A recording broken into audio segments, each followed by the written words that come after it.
প্রিয় গাইজ, সবাইকে নমস্কার। যেখানে যে অবস্থা আছেন, আশা করি সবাই ভালো আছেন এবং ভালো থাকেন, এটাই আমি ঈশ্বরের কাছে কামনা করি। আজ রোজ বুধবার 2025 এবং আজ রাত 11:59 হ্যাপি বার্থডে। আগামীকাল বৃহস্পতিবার থেকে 2026 সাল শুরু। আমি আমার জীবনের একটা কথা আপনাদের কাছে তুলে ধরতে চাই।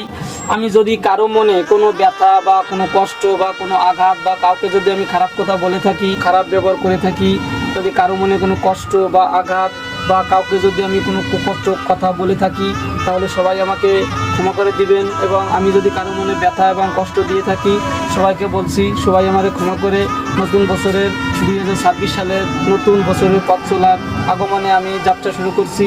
এবং যদি কারো মনে ব্যথা কষ্ট দিয়ে থাকি, তাহলে সবাই আমাকে ক্ষমা করে দিবেন।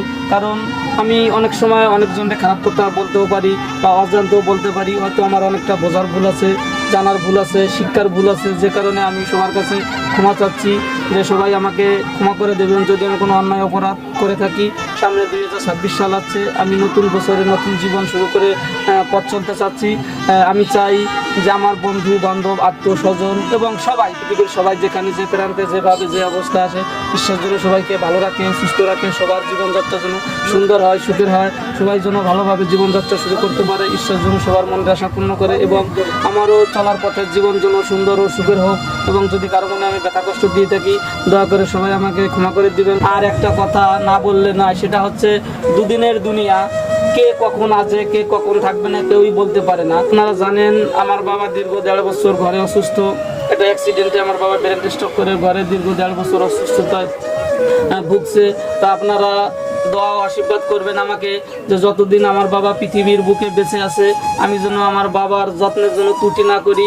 আমি আসলে গরিব মানুষ, পারি না, তারপরও আমি যতটা চেষ্টা করার আমি আমার বাবার জন্য আমি করব। ঈশ্বরের কাছে আপনারা দোয়া করবেন। আসলে ছেলে হচ্ছে কিসের জন্য? মা বাবাকে শেষ বয়সে দেখার জন্য। হয়তো ঈশ্বর আমাকে সেই ক্ষমতা দেননি যে মা বাবাকে দেখার, কিন্তু ঈশ্বর আমাকে সেই ইচ্ছা দিয়েছে যে মা বাবাকে দেখার এবং ভালোবাসার। আপনারা দোয়া আশীর্বাদ করবেন যতদিন আমার বাবা পৃথিবীর বুকে বেঁচে আছে, আমি যেন তার মনে কোনো কষ্ট এবং আঘাত ব্যথা যেন না দিই, তার পাশে আমি যেন থাকতে পারি এবং যেন থেকে যাব। ঈশ্বরের কাছে আপনারা দোয়া করবেন আমার বাবার জন্য, আমার বাবার জন্য সুস্থ থাকে, ভালো থাকে।